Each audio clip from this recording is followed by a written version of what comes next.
Ever get the feeling some stories were just meant to be mashed up? Mm-hmm. This deep dive takes us down the rabbit hole with a sprinkle of Oz magic. We're unpacking Emerald episode where Dorothy and Alice's worlds collide. Right. You with me? Absolutely. Always up for a good story collision. Perfect. So, listeners, buckle up. What I find fascinating about this whole concept of intertwined narratives is how it plays with our expectations. We think we know Wonderland and Oz, right? Yeah, we think we do. But by blending them, like it's tapping into that love of the familiar, those iconic images and characters. Right. But it simultaneously like turns it on its head. Yeah, and it starts right off the bat. I mean, they're dropping Dorothy and Toto onto, you guessed it, Don't tell me? a yellow brick road. Oh, come on. Classic. Not exactly Kansas anymore, huh? Nope, not even close. This immediate use of familiar tropes, though, that's clever. It draws the reader in, or in this case you, dear listener, with a sense of, okay, I recognize this. But then, boom, Toto gets shrunk down to like pocket size. Right. Right away, you're signaled that the usual rules, they don't apply here. Anything goes. Okay, before we journey any further down this bizarre yellow brick road, let's paint the picture for our listeners. Yep. Okay. Imagine this. Tweedle Munchkins, a caterpillar who's also a queen. Hold on.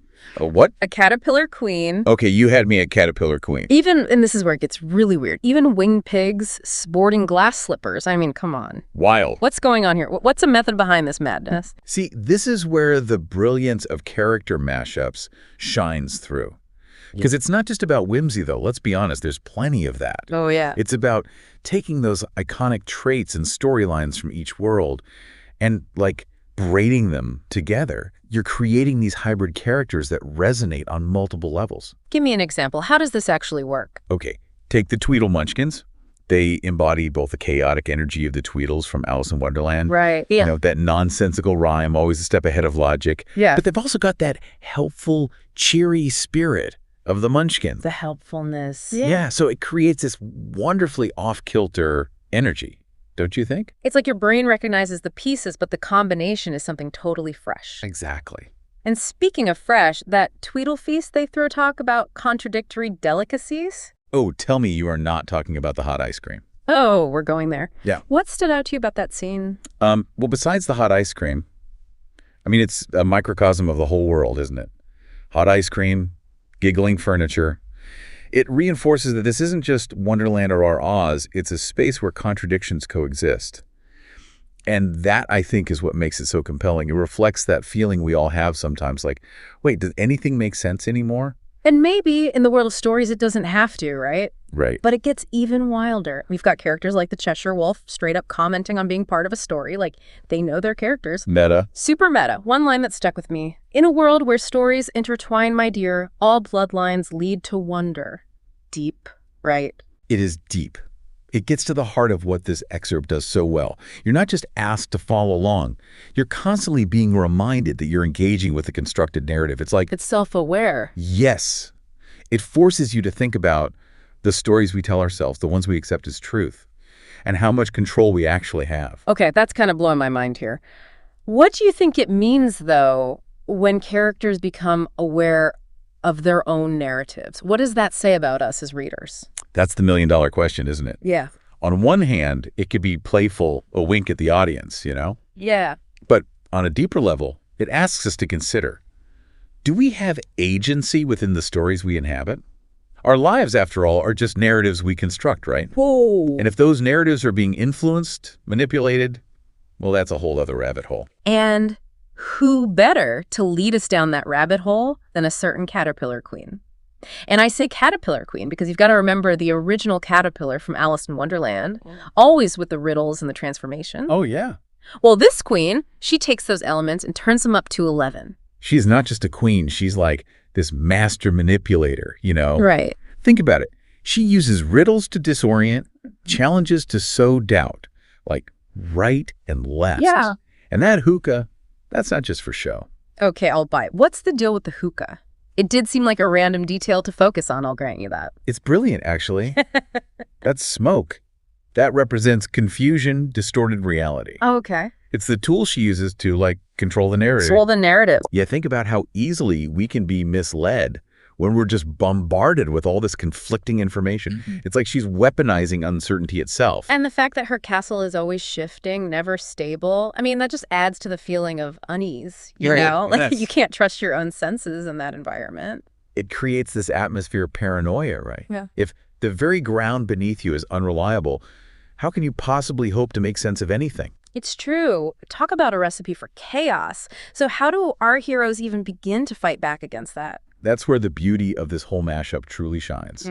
Dorothy, Alice, even Toto, they each bring their unique strengths to the table. Right. It's like the story saying that sometimes the most unexpected solutions, they come from embracing different perspectives. So it's not just about Dorothy's gumption. It's not just about Alice's logic. It's about the combination of the two, right? Precisely. It's about recognizing that we all have something to offer, even if it seems strange or out of place, like at first glance, right? Yeah. And when those unique abilities come together, that's when you get those truly innovative solutions. Right. And, you know, I have to say, watching them use their individual strengths to break through the Queen's illusions, that was something else. It felt like this breath of fresh air, you know?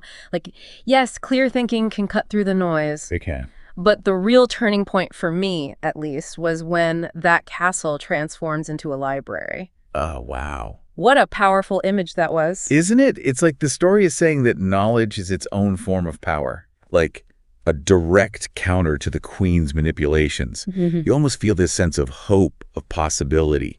Even when narratives are twisted, even when reality feels shaky, there's always the potential for clarity, for understanding. And maybe even for writing our own stories, right? Instead of just accepting the ones we're given. 100%. That's the beauty of it. This excerpt doesn't just entertain, it empowers. It reminds us that we have agency, we have a voice. And just when you think it's over, right, like it's tied everything up neatly, we get that final scene with Alice and the butterfly. Oh, yeah, right. And I have to ask, what's with the butterfly? It felt almost symbolic, wouldn't you say? It's interesting, isn't it? Yeah. It makes you wonder, is it just a butterfly? Yeah. Or like a piece of the Queen's, you know, former self, representing transformation? Like the Queen was a caterpillar. Yeah. The ambiguity is deliberate. It's left for the reader to decide. It is. And then, right then, Alice asks that killer question. Can there ever truly be an ending? It's like the story itself is acknowledging its own open-endedness. Wow. Inviting us to, you know, keep the conversation going. I love that. It's like instead of just having this neat conclusion, it leaves us with this feeling that the possibilities are endless. Kind of like how our own interpretations of stories evolve over time, you know? Right. What we take away from a book at 20 might be completely different at 40. 100%. Yeah. And this excerpt, with its collision of worlds and characters, Right. it speaks to that beautifully. Yeah. It's like it's saying, here are some building blocks. Yeah. Now go out and construct your own meaning.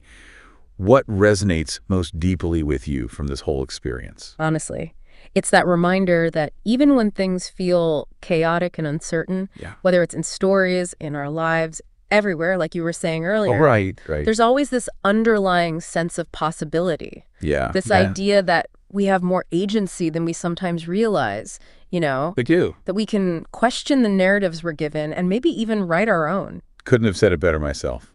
It's a powerful message. It is. And one that transcends the pages of this excerpt. You know, Right. It's bigger than just this. Right. So the next time you encounter a story, Okay. whether it's a book, a film, or even just a conversation with somebody, remember, Yeah. you're not just a passive observer. Right. You're an active participant. You're shaping the narrative with your own thoughts, feelings, and interpretations. That's powerful. It is. And that's the magic of a good deep dive, wouldn't you say? 100%, yeah. It's not just about analyzing the text. It's about uncovering those hidden layers of meaning, Right. those unexpected connections that resonate with our own lives. And sparking a sense of wonder. Yes. And encouraging us to, like, view the world Right. and the stories we tell about it Yeah. with fresh eyes. And on that note, Yes. we'll leave you to ponder the possibilities. Indeed. Until next time. Yeah. Keep exploring, keep questioning, Absolutely. and keep those imaginations running wild.